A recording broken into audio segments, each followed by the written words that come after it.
Good afternoon, everybody. Welcome back to the Opportunistic Trader.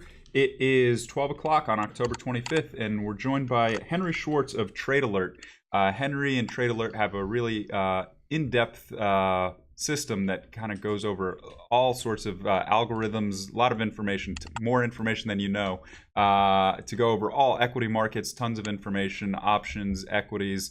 And so Henry's going to be talking to us about, how to use Trade Alert and, what he's looking at right now, the way he analyzes the market. Henry, thanks for joining us. Thank you for having me.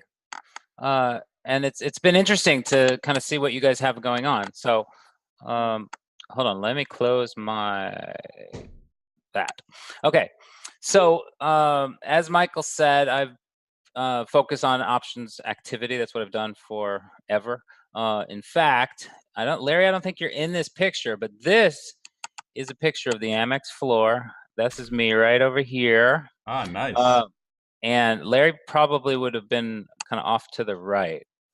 Hang on, he stepped away. Keep the picture up. He's back now. No, he's back. He wants to see the old pit. Where am I? He said you would have been like around there, maybe. Yeah, exactly. You're like to the left of John Mulroy down there, right? Yeah. So, but this is XMI in the mid '90s, and I was actually in an index just off to the side called the Institutional Index, which was supposed to. You guys are old. The XII, I remember that. XII, Institutional Index. So I've been in the options markets for forever, and the system that I built a few years ago, make that 12 years ago, is pretty much designed to turn options activity into intelligence. And I'm not going to try to push it too hard, but I'm going to show you kind of it is kind of the catalyst for how I approach the markets. Even if you're not trading options all day long, you know that there's a reason that kind of informed money goes into option trades, right? They're very complex. They're very capital efficient, because of the leverage that you get, at the cost of basically the decaying asset. But there's plenty of academic studies and also SEC court cases where some smart /cheaters have gotten caught in the options markets, and using the option flow and trying to make sense of what people are doing is the way that I basically say, look, we see people getting long Tesla. We see this is what we see happening. So there's 15 different options exchanges. When that Amex picture was taken, there were 4. Now each exchange operator basically has 2 or more. So we're up to 15 and probably getting 16 next year. So I'm going to basically go through one that I saw this morning. But I'm happy to take questions if I can figure out how to do it in this. I'll pass them along to you. People can ask questions in the Q&A tab, and I can pass them along to Henry if you have any questions about anything. Great. Okay, so I'm going to pick this Athene Holding, which just happened to be a pretty thin name that I noticed something going on this morning. I'm going to use my system because I built it and I know exactly how it works. In general, what we do is process every single option trade, no matter how big or how small, and identify which side of the trade is initiating the order, right? So in the olden days, it would be papers in here buying the 95 calls. Now you basically need a tool that's going to help you do that, and that's what Option Alert is. I'm actually going to pause my scrolling alerts so that we can kind of do a little bit of recap, digging into this Athene Holding, which I think is an annuity company. Doesn't really matter, and as Larry knows, the best traders just think of a stock as a bunch of letters. Let me show you. So we'll actually start with something that basically just shows you the baseline activity. So this is a thin name. The average daily call volume is 63 contracts. The average daily put volume is 62 contracts. So, and this is just the last 3 months. And I'll get rid of the volatility. And so you're looking at the green bars for call volume, the red bars are put volume, and what the stock has done. Okay. It doesn't, this is one of these ones that you'd say kind of trades by appointment. So, and because of that, it means that the bid offer is going to be nasty wide, and people aren't going to be trading it just because they like to. Because basically, if you're trading this and you don't know what you're doing, you're going to lose all your money so fast that it's not funny. Basically, because that bid offer, like you can see here on one of these trades, the bid offer was 85 cents at $1.35. So you don't get into that trade thinking, I'm going to see maybe if I can play this one, because if you change your mind, you're paying 50 cents, almost like 40% of your investment to get out. So basically, to see something like this now at this point, it's already traded 10 times its average daily volume, and all of this happened in the first half hour of the day, which is kind of why it stood out. And I was like, what the heck is going on? When we look at the actual individual trades, and for non-option people, this might be a little bit complicated, but it's really not that bad. It's time and sales. So the ATH Feb 50 calls, trading at $1.40, trading at $1.38, trading at $1.40. That's the market data from the exchanges. And what we're actually doing is basically taking each trade and saying, okay, did it happen on the bid or the offer? Okay, so like in this case, this 227 lot of the Feb 50s at $1.50, it traded on the offer. It was actually one of these multi-market sweeps, which we turn into single trades. It's kind of part of our special sauce. But this trade was not a 227 lot in the market in a single exchange. It was one of these rapid fire routed orders. And these are kind of the way these are little components. So it started with a 34 lot on the NOM, which is the NASDAQ options exchange, and then kept going. And you can see what they're doing here is they're lifting that $1.50 offer on a whole bunch of exchanges. In this case, they hit 4 of them. This one may not even be listed on all 15.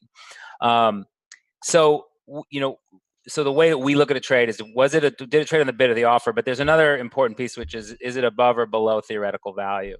And so in something that's relatively wide like this, let's pick one trade here.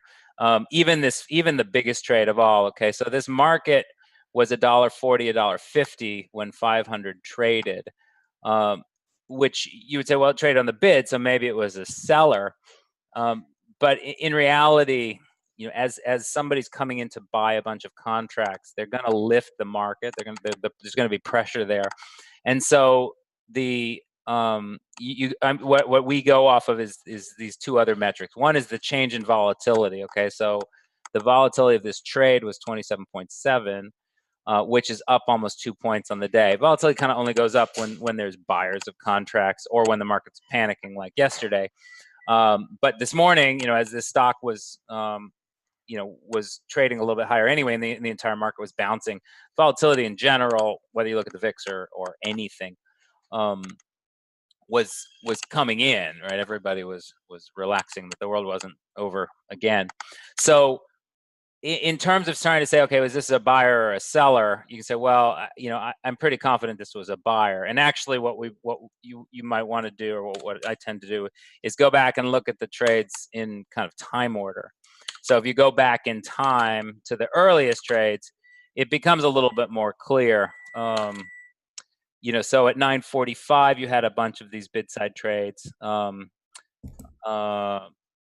And they were actually, so they're trading at $1.40, then they're trading at $1.35, but then they kind of quickly get up to $1.50 as the stock starts to lift. So so this trade stood out for a couple of reasons. Okay, first of all, that the total volume was 10 times normal on a daily basis, but on a time weighted basis, it was much higher than that. Because if you think about it, if it trades 60 contracts a day, you're expecting 10 contracts an hour type of thing. And this name had 1,300 contracts traded in the first half hour of the day.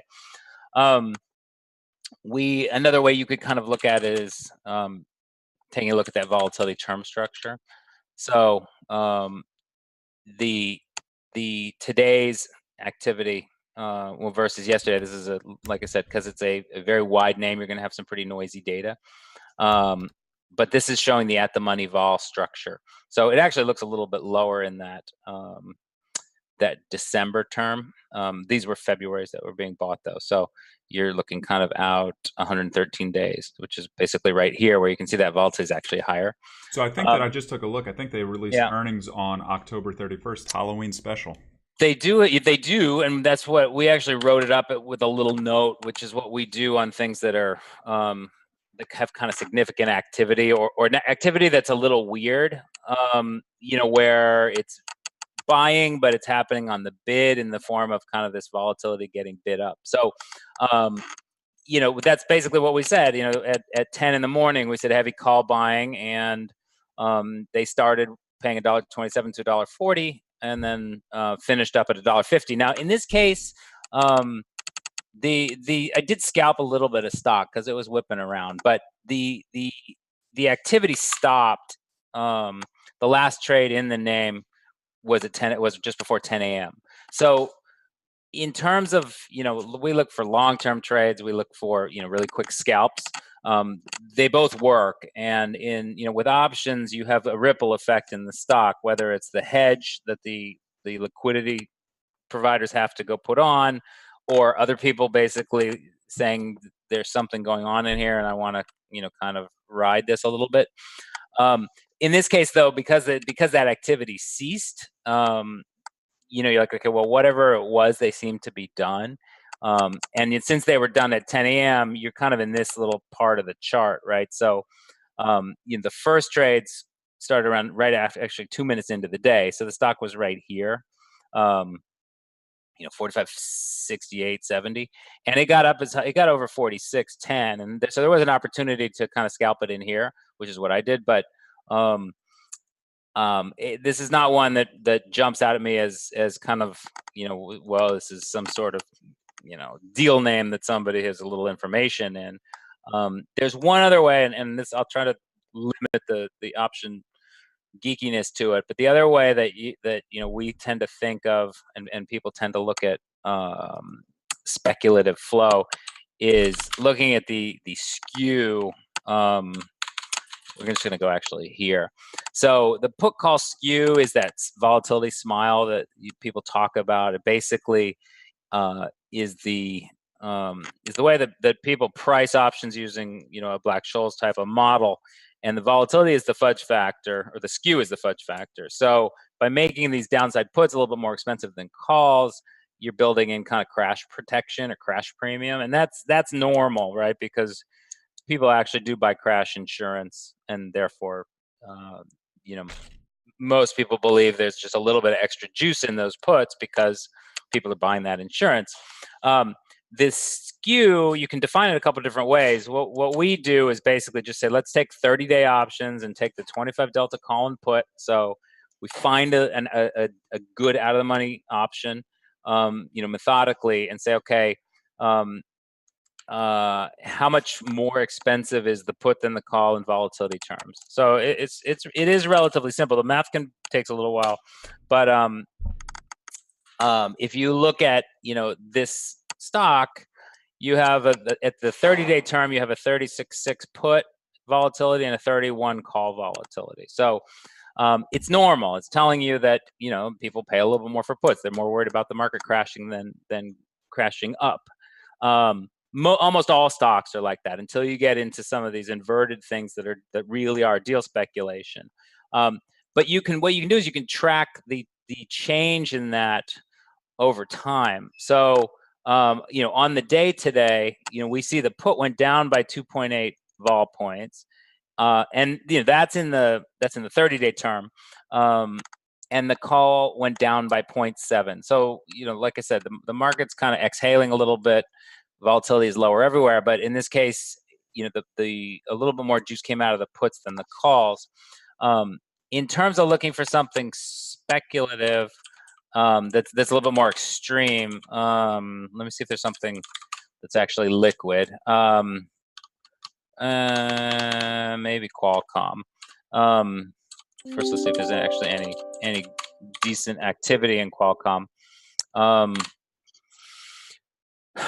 It's pretty quiet. We're still going to look at what the skew did, though. So in Qualcomm, you have the the 25 delta call in the 30-day term, okay, which is going to be your November's ish, steepening up by getting higher by almost 27 points. You know what? I'm not going to take you on that ride because it looks to me like that data's a little cruddy. Hold on a second. You have. Let's try to do just the top 100. You do have to worry about funky data points coming into the market. I guess we'll stay with. Let's just see. Let's see if there's any deal chatter we can kind of go off of, because those are going to be the names that flatten up the most. There's some older stuff. Hertz from earlier this week. Is there anything with earnings coming out today? Well, yeah, we have a whole boatload of earnings. No, but I'm saying anything like that's unusual that you've seen. Obviously the bigger names are Amazon, Google. Yeah, let me just see. I mean, I'll tell you what, the earnings is always, is a great kind of use for options. Obviously, you could look at Tesla yesterday. Here's how things kind of stacked up yesterday. So, and the reality is you can do a whole bunch of math and figure out what the long-term standard deviation is versus short-term. But nowadays, because we have weekly options on almost everything that's decent, you can just pick that weekly straddle going into earnings, and that's what kind of everybody does. So yesterday's close had the 290 straddle or the 288 straddle, doesn't really matter. Both of those are around 11%. Okay, that's pretty much the move that's priced in, because if you buy that straddle and the stock moves 15%, you're going to make money, and if it doesn't move anything less than 11%, and you're going to make money. So, so that was pricing in a move around 30 points, and that's what we got pre-open. It was pretty much right there, and even for most of the morning before it kind of slid back a little bit. Directionally into earnings, I really find that the options are not a good cue. So magnitude I like, and you can do some work to say, well, you know what, I believe the consumer names are outperforming their what people are expecting for earnings. So you will get a little bit of a repricing. Like Tesla and Ford were both last night. I think that I think Ford also was right on the move. It was around 7%, 7.8% ish, 7.5%. And today you have it 65 cents. That's exactly what was priced in. So directionally for today, I mean, the at earnings basket that we have is going to be everything with earnings in it, and you're going to see that it's you're going to see a couple things. Heavier call volume than put volume. Okay, so meaning like the call volume is 30% above normal in the earnings names, whereas the put volume is actually kind of light. And then we can go into basically what are the most actives within that. So like Intel is actually might be worth taking a look at, because you see a whole bunch of these November 2nd might be a spread. Call spreads being bought. You see these no 45 and 46 and 47s. Looks like a big chunk of that activity, at least almost a third of the 45 strike volume is coming from a call spread buyer. Let's see if there's anything else. So if you try to figure out what kind of market is expecting to happen in Intel, stocks up $1.63 ahead of earnings, but you have a straddle almost 6%. Okay, last quarter you can see it went down almost 9%. But when you got to look at this in the context of two things: the median move, which is almost 5%. So the truth is, it's pricing a little bit bigger move than average. That's probably just a reflection of the way the market's been for the last week. And then what it did last same quarter, right? So it was up 7% last October. So the magnitude is looks kind of fair. It looks a little bit cheap if you were going to ask me, especially the way things have been happening. And we can kind of look at looking at the historical volume over the last, say, 3 months. And now in this case, I'm going to leave the skew and the volatility on this chart. So you have this dashed line is the 30-day implied vol. Okay, so that is going to include some earnings premium, but you see volatility, kind of marching up from the the 20% range to almost 44 now. And you see this put call skew steepening up too, which is that's a little bit more bearish than anything else. It means people really are pricing, those, or they're paying up for those puts. And you have to look at that in the context of, compare that to, say, SPY or something too, because if SPY is also trending up over the same period, you kind of say, well, everything's gotten steeper in terms of skew. Okay, in SPY skew, it hasn't though. It's this dashed. It's like the light gray dashed line here. So SPY skew is, and this was actually mentioned last week when we sold off so hard. People were like, well, the puts didn't. There was no panic. Maybe everybody was already hedged. Is what they tend to say when the skew doesn't blow out. The skew blows out when people are freaking out and have to buy puts. So. Is that move right there that you're reflecting, is that a large move? I can't tell relative to the past few months. We've been so complacent for so long that it's tough to tell if that's... it there is. You go. So, look at that. So here's February, right? Here's the tiny move recently. It's a tiny move recently, but it's definitely up to kind of the upper end of things. So, that February of this year was insanity. So, to put things in context, we were talking before, it's like, wow, we had a couple multi-percent moves, and to the downside, and now that, yesterday at least, the headlines saying we were flat on the year is freaking everybody out, but it's not the level of freak out that we saw in February. This is the skew, and look at the vol in Feb. So that SPY vol getting up to 31%. We're only at 20 right now. So trying to think of what else in the earnings space. Let's maybe look at one more example. Maybe take a look. I saw before GILD has earnings today after the bell. So is that the sort of thing, if you just pull up a random chart, you can take a look and see if there's anything unusual or versus the norm? Yeah, absolutely. So I like to look at pictures at least first to get a really quick view. So looking at Gilead, for say year to date, or this might be a little too much. Let's go 6 months. You can kind of see where the stock is. The stock's pretty beaten up, down here at 72. It was almost at $80 for a chunk of this year. You have the 30-day vol, up pretty huge from 19% to 40. And you have that skew also kind of reflecting some decent concern, because that's also kind of towards the high end of things.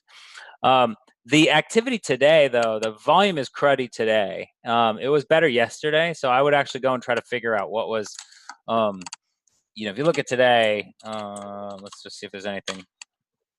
Doesn't look like much. So, the put volume is twice as heavy as normal. Call volume is lighter than normal. And you can kind of see up here, it seems to be a bunch of December, November. So that's not earnings positioning. Right.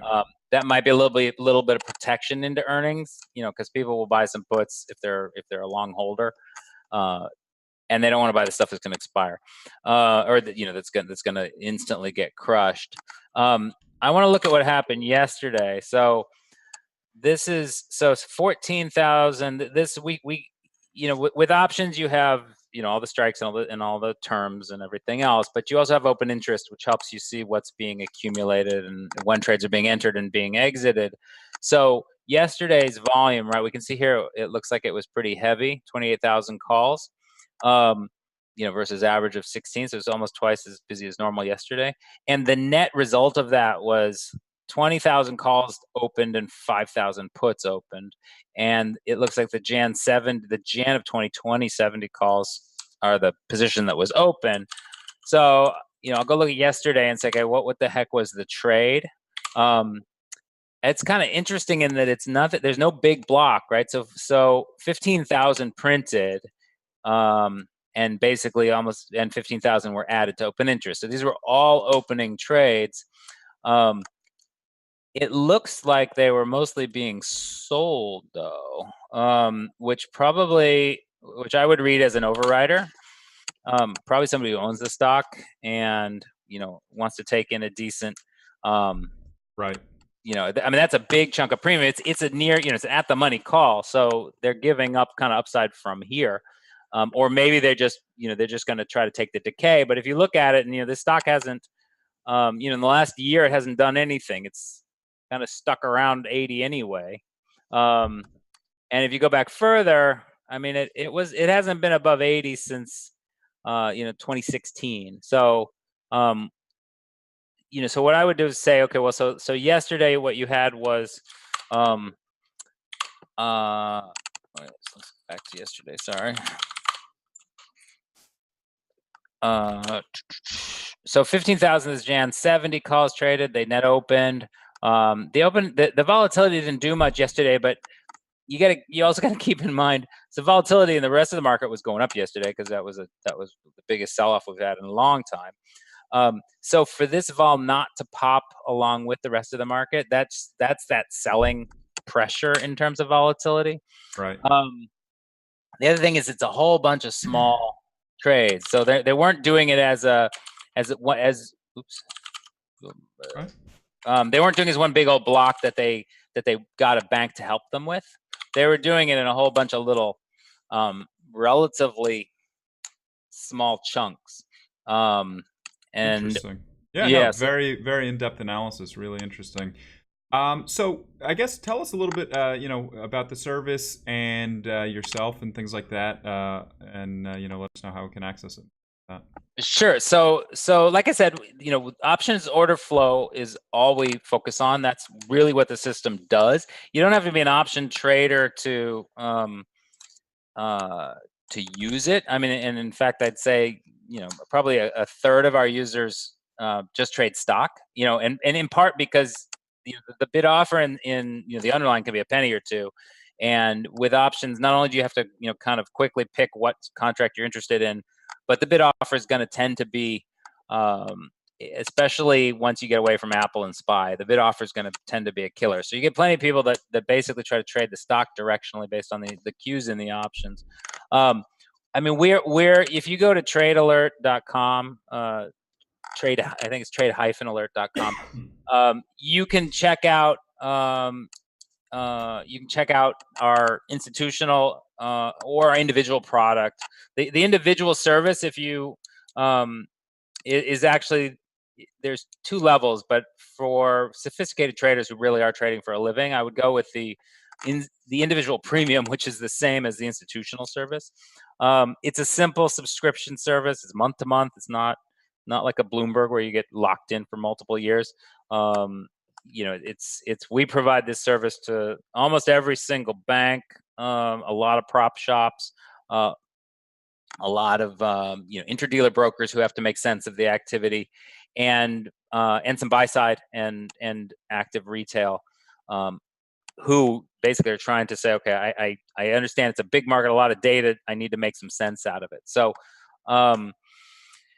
there's an enormous amount of functionality. We have a video that helps people figure out what to do, but we also help people, and they say, okay, you know what, I trade biotechs, and say, okay, well, we have there's a prefab sector for that. So show me what's going on in biotech, which is healthcare, or healthcare subsector 2, and we can say, okay, well, right now you see activity in Novellus, Pfizer. You can actually say, okay, well, so show me what's unusual, and this is where you see something's going on in NVS, something's going on in AGIO. I don't trade biotechs. I know some people that do. We actually have some data that shows that when you're looking for kind of signal from options activity, biotechs is one of the richest places, and I think that's coming out of the fact that you do have some very well informed people paying attention to the PDUFA filings and everything else and the deadlines. And so you get trades. Let's see if that NVS is anything clearly directional. It looks like it's this November 87.5 90 call spread. In fact, it's definitely what that is. And what's kind of neat, a couple things we do that you're not going to find anywhere else, is our system is putting together the spreads, right? So you can look at these two legs and go, oh, I think it was the 87.90 something. But you actually can see right here, the system matched it up and said, yeah, that was a call spread buyer for 60 cents. And you can actually see that the long leg of it is opening. So that's a new position being bought. It's possible the 90s are being rolled down, but either way, it's a bullish trade in terms of direction, because they're not going to make any money, unless NVS is over 87.5, actually almost over 88.5. Excuse me, by November. Or by November expiration. There's a ton of functionality, really, and what's nice is there's a ton of customization. So like I said, if you trade biotechs or you trade technology names or you trade a basket of specific stocks, you tell the system what you care about, and then the system will send you the most relevant trades that kind of match your trading style. So if you're a delta guy, you look for kind of the significant directional trades. You don't have to pay attention to the vol trades, the straddles and butterflies and that kind of stuff. And what we're doing is basically putting the information into a form that makes sense. So so that you can say, oh, I see. Okay, so in NVS, there's heavy call volume. It's being driven by that spread. It's 20 times normal in a weighted sense. You can see what's going on in the volatility. Not so much to make you into an options geek, but to be able to say, okay, well, yesterday was even steeper in terms of a backwardated vol structure. But you can actually see where in the November term, vols off a little bit, which is coming off with the rest of the market. So what I would say is you can do two things. If you want to do a short-term free trial, you can just send us an email at support@trade-alert.com and we will hook you up. If you know a little bit of what you're doing in the option space, and you want to jump in, then just go to trade-alert.com, go under individual premium and sign up. And we have a coupon if you want. Opportunistic will save you $75 a month for how many months? 6 months? 6 months. So it's $350, but Nice. It's $275 with the coupon for the first 6 months. So per month for the first 6 months. If you want, Henry, send me some more details on that, and I can post that in our chat room. Okay. After later in about an hour or so, you just send me that, and I'll post it again in the chat room, and I'll remind people about that. But thanks a lot. So that's Henry Schwartz from Trade Alert. A lot of great information. We're posting some information from Trade Alert in our chat room as well, in the equity room. And it's great to get more information about how the service works. A lot of amazing information, so we really appreciate it. And we're going to talk with Henry again soon. Thanks, Henry. I appreciate it. Thank you, guys. Talk to you later. All right, Take care. talk to you later. Thanks again.